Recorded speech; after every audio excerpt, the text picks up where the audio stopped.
तत् अन्वय शुद्धिमति प्रसूत शुद्धिमत्तर दिलीप इव राजेंदुरिव क्षीर निधया विव। शुद्ध इसका अन्वय है शुद्धिमत्तर शुद्धिमति तत् अन्वय क्षीर निधव इंदु इव राजेंदु इव दिलीप प्रसूत।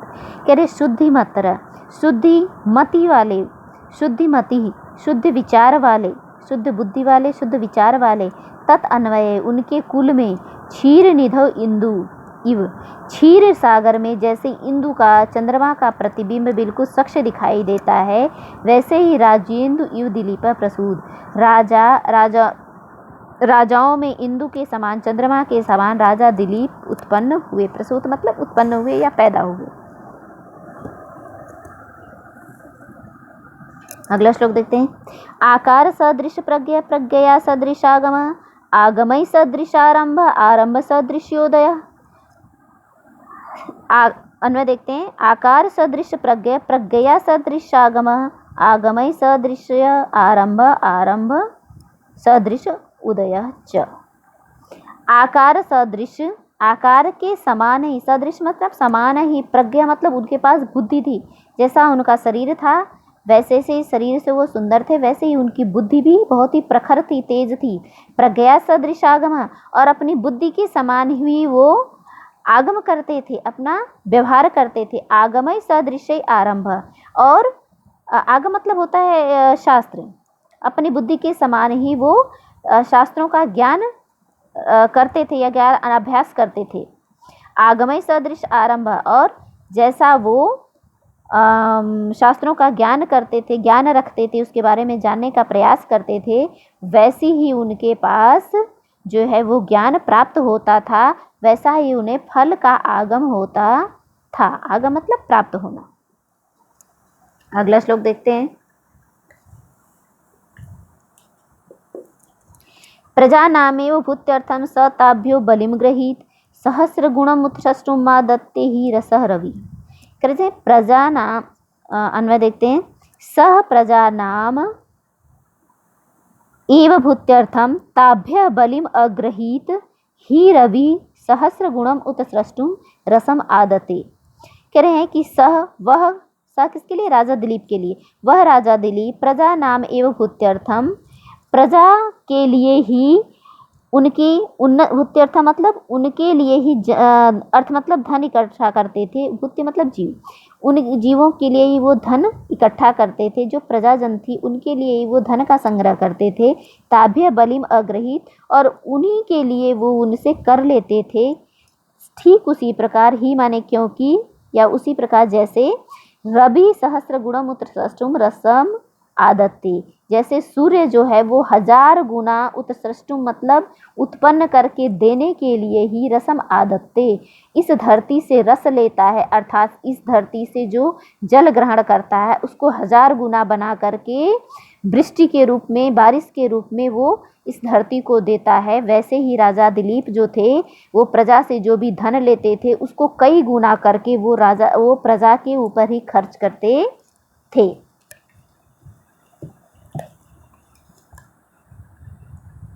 अगला श्लोक देखते हैं। ज्ञाने मौनम क्षमा शक्तौ त्यागे श्लाघा विपर्यय गुणा गुणा अनुबंधित्वा तत्तस्य प्रसवाह इव। इसका अन्वय देखते हैं। ज्ञाने मौनम शक्तौ क्षमा त्यागे श्लाघा विपर्यय गुण अनुबंधित्वात् तस्य प्रसवाह इव गुणा सन्ति।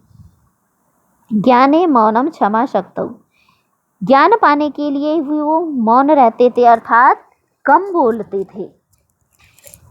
क्षमा शक्तौ, क्षमा के लिए ही वो शक्ति रहते हुए भी वो लोगों को क्षमा करते थे। त्यागा श्लाघा विपर्य, त्याग करने से ही वो जो है लोगों में अपनी प्रशंसा के पात्र थे। त्याग करने से ही लोग उनकी प्रशंसा करते थे। गुणा गुणा अनुबंधित्वात्तस्य, गुण के कारण ही वो अनुबंधित थे, अर्थात गुण से ही उनके अंदर एक जो वो गुणों को सीखने का प्रयास करते थे, इसीलिए वो गुणी व्यक्ति थी, उनके अंदर बहुत सारे गुण थे। तस्य प्रसवा इव गुणा, उनके अंदर गुण जो है वो उत्पन्न होते ही रहते थे, क्योंकि वो हमेशा कुछ अच्छी अच्छी चीज़ें सीखने का प्रयास करते रहते थे, इसलिए उनके अंदर गुणों की वृद्धि होती रहती थी। अगला श्लोक देखते हैं बेटा। प्रजानाम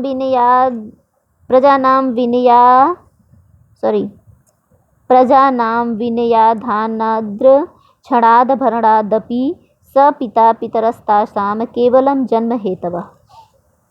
अन्वय, स प्रजानाम विनयाधात क्षणात भरणात अपि पिता तासाम पितरः केवलम जन्म हेतवः। बेटे जो ब्रैकेट में दे रखा है ये होता है कि जैसे हम वाक्य को कंप्लीट करने के लिए कुछ शब्द जो है हम अपनी तरफ से भी जोड़ लेते हैं, जिससे आपको ये अर्थ बिल्कुल अच्छी तरह से स्पष्ट हो जाए। तो ये वही शब्द हैं जो हमने अपनी तरफ से जोड़ा गया है, वो शब्द इसमें जो है आपको ब्रैकेट में दिए हुए होते हैं, जो कि ये कवि के द्वारा लिखे गए वचन या शब्द नहीं होते हैं। कह रहे हैं स माने वह, स किसके लिए प्रयोग हुआ? राजा दिलीप के लिए प्रयोग हुआ।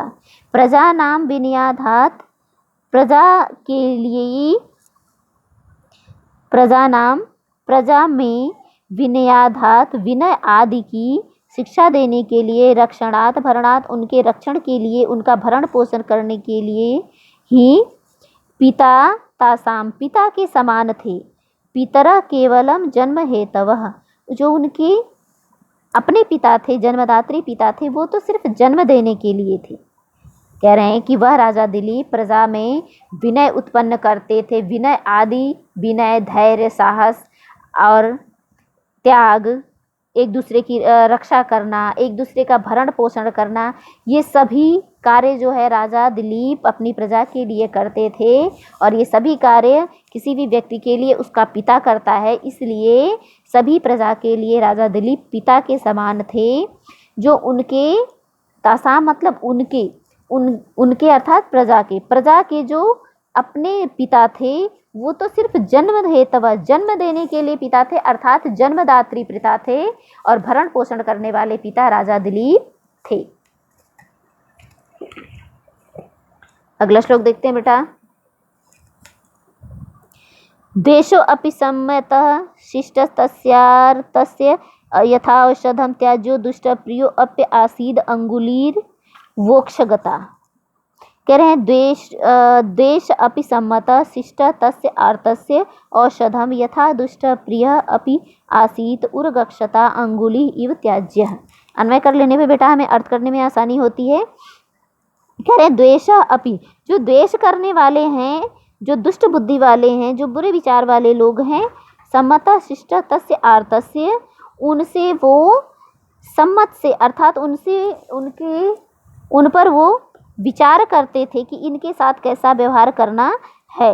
तस्य आर्तस्य औषधम यथा और जो दुखी लोग थे उनके लिए जो भी बातें, जो भी कार्य औषधि हो सकती थी, अर्थात उन्हें सुख पहुंचा सकती थी, वैसा कार्य वो करते थे। दुष्ट प्रिय अपि आसीत दुष्टों के लिए भी वो प्रिय थे। उर्गच्छता अर्थात उनका कुछ बुरा नहीं चाहते थे, उनके लिए अच्छा नहीं करते थे तो उनके लिए उनका कुछ बुरा भी नहीं चाहते थे।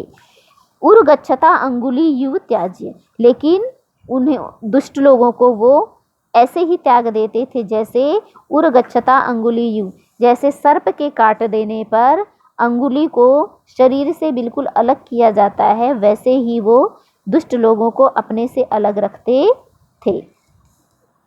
अगला श्लोक देखते हैं बेटा। स बेलाव प्रबलयाम परिखीकृत सागराणाम अनन्य शासनम उर्वीम शशाकैर पुरीम इव। अन्वय देखते हैं। स बेलाव व प्रबलयाम परिखीकृत सागराणाम अनन्य शासनाम उर्वीम एक पुरीम इव शशाका। कह रहे सह वेला प्रबलयाम जिस नगर की, वेला प्रबलयाम मतलब एक तरह से घेरा, प्रबल का मतलब होता है घेरा, जिस नगर की चार दीवारी परिखीकृत सागराणाम सागर की हो, अर्थात जिस नगर की चार दीवारी, जिस नगर का सुरक्षा चक्र कह लो या दुर्ग कह लो, दुर्ग जो है वो सागर हो, अर्थात उस नगर के चारों तरफ सागर हो। अनन्य शासनम उर्वीम उस अनन्य मतलब वह अनन्य जिस जैसे उसके समान दूसरा कोई और न हो, ऐसा जो है स्थान या पृथ्वी, उस पृथ्वी का एक पुरी यु शशाक, एक पुरी मतलब एक छत्र शासन करने वाले राजा दिलीप थे। अर्थात जो राजा दिलीप की नगरी थी उसके चारों तरफ जो है वो समुद्र का घेरा था, अर्थात चारों तरफ समुद्र था। ऐसे पृथ्वी के उस स्थान को, उस भाग के एक छत्र राजा रहे थे, राजा दिलीप, एक छत्र शासन किया था उन्होंने। तो आज के वीडियो में बेटा इतना ही, बाकी करेंगे अगले वीडियो में। तो आशा करती हूँ कि सभी बच्चों को इसका अर्थ और अन्वय समझ आया होगा, जिसके आधार पर वो प्रश्नों के उत्तर देने का प्रयास करेंगे। धन्यवाद।